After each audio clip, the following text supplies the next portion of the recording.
खींच लिया गया है कि आओ राजनीति करके दिखाओ। अब हम राजनीति में घुस भी गए हैं। तो फिर लगान पिक्चर में आपने ये भी देखा होगा कि टीम कैसे बनाई गई, हर आदमी की क्षमता का उपयोग कैसे किया गया और वो मैच को जीत के कैसे दिखाया गया और उस गांव का लगान कैसे माफ करा लिया गया। तो ये काम हमें वापस करना है। तो मैं कंप्यूटर इंजीनियर हूँ, लेकिन पिछले 1 महीने से अपने एक साथी को इतना अच्छा दोस्त बना रखा है जिनको चुनावी बड़े आइडिया है। बूथ पर जाओगे क्या करोगे, वार्ड पे जाओ क्या करोगे।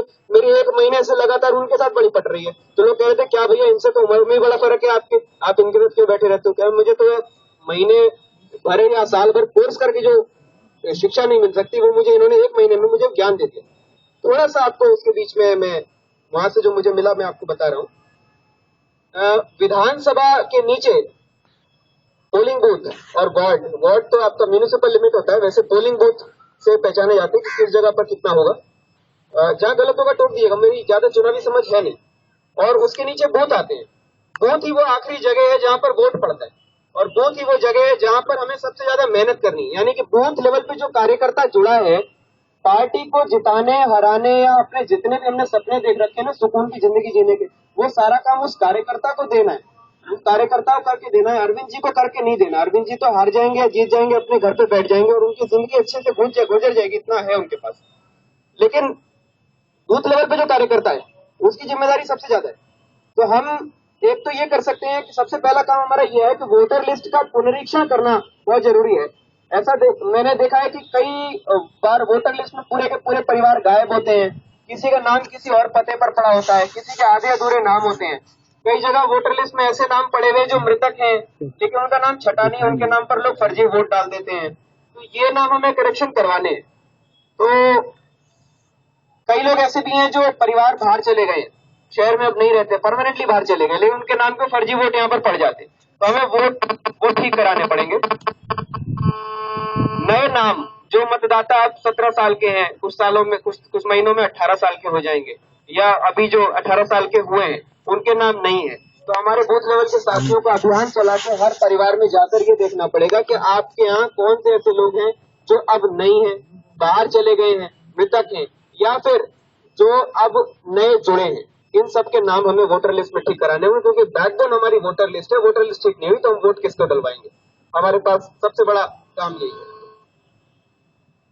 हमें मैदानों में जाकर बड़ी बड़ी पार्टियां गेस्ट हाउस होटलों में बैठक करने की जरूरत नहीं है। हम सब इतने दिलदार हैं कि कोई भी आता है तो हमारी संस्कृति है कि हम चाय को पूछते हैं, पानी के साथ, चाय के साथ, मिठाई के साथ बैठते हैं। तो हम अपनी बैठकें रोज कर सकते हैं। ये लोग सोचते रह जाएंगे कि चुनाव के लिए पैसा कहाँ से आएगा, हम हजारों चाय एक दूसरे की पिलेंगे, हमें पता भी नहीं चलेगा। तो हमें डेली एक तो चाय बैठक, चाय पार्टी घरों में जाना है और आयोजन करने हैं। आज आइए भाई साहब, मेरे घर आइए, कुछ मेरे साथी आए हुए 4-5, उनके कुछ सवाल हैं, आप आके जवाब दे दीजिए। तो उस एरिया का जो भी कार्यकर्ता हो, जो कुछ जानता हो, वो जाके उनके सवाल जवाब कर ले, अपने घर की समस्याएं बांट ले, उनके घर की समस्याएं सुन ले, इसमें बहुत सारे समाधान निकल आएंगे। आप ये देखिए, चुनाव हम जीते या हारे, बहुत सारे तो आपके ऐसे ग्रुप बन जाएंगे जो एक दूसरे के काम आ जाएंगे मुसीबत में वक्त पड़े। तो ऐसे ये बहुत बड़ा फायदा होगा, हमारे सोशली हम स्ट्रांग हो जाएंगे। चाय बैठकों के अलावा प्रचार प्रसार में हमें बड़ा मेहनत करनी होगी। प्रचार प्रसार के लिए तरीके, एक तो ये चाय बैठक भी अपने आप में प्रचार प्रसार का ही तरीका है। माउथ पब्लिसिटी, स्टूडेंट्स कॉलेज में हम जा सकते हैं, यहाँ के सभी कॉलेजेस में जा सकते हैं। छात्र सभा हमारी बनेगी, छात्र सभा कॉन्सेप्ट हम आपको बताएंगे। एक मतदान केंद्र पर कई बूथ होते हैं और एवरेज हमें 10 से 12 एक मतदान केंद्र पर एक बूथ पर कार्यकर्ता चाहिए होंगे। ये अगर हम कर ले गए तो दिल्ली मुक्त जरूर हो जाएगी, ये विश्वास है। और एक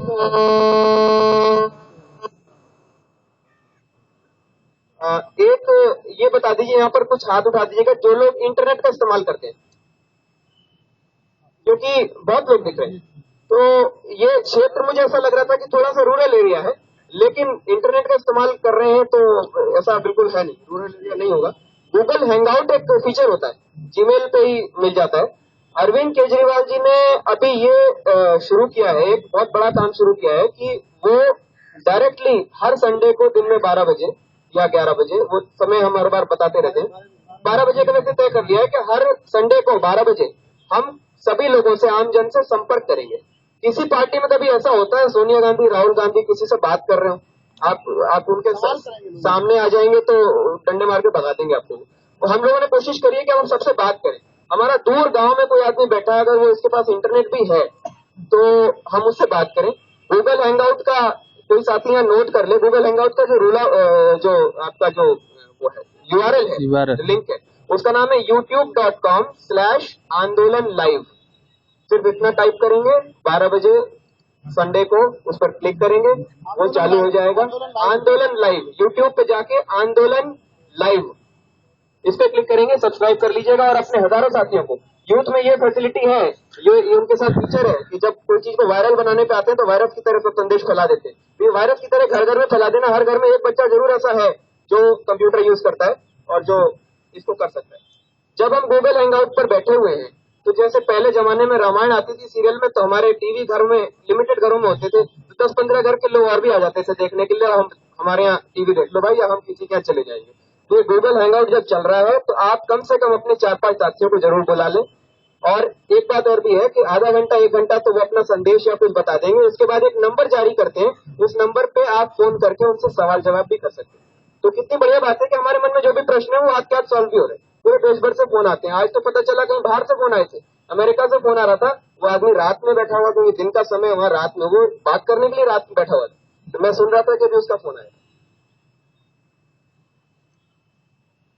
कुल मिला के वैभव भाई की बात से एक ही बात मैं कहूंगा कि अभी तक हम जंतर मंतर पे आंदोलन करते रहे, इस बार का आंदोलन बूथ बूथ पे होना है। जो बूथ का केंद्र हुआ ना, वो इस बार जंतर मंतर बनाना है। तैयारी है? बस बूथ को जंतर मंतर बनाना है और कुछ नहीं करना। जो ऊर्जा हमने जंतर मंतर पे जाके की, जो त्याग हमने जंतर मंतर पे, जो माहौल हमने जंतर मंतर पे बनाया, वो इस बार बूथ पे बनाना है। और उसकी तैयारी अभी से करनी पड़ेगी। हर बूथ पे कम से कम 10 लोगों की ऐसी टीम हो जो ये बनाने को तैयार हो, क्योंकि जिस वक्त आप नहीं बना सकते, फिर जाके आप तो अपने बूथ पे कर रहे होंगे जिसमें आपका घर है, फिर बाकी बूथ पे कौन कर रहा होगा, वो मैं अभी से तैयार करने पड़ेंगे। और अगर वो माहौल बन गया और लोग इस बार वोट डालने निकले तो तिरंगा लेके भारत माता की जय और इंकलाब जिंदाबाद करते हुए निकले, तो आप तय मानिए कि जीत हमारी। इनका तो हालत खराब हो जाएगी।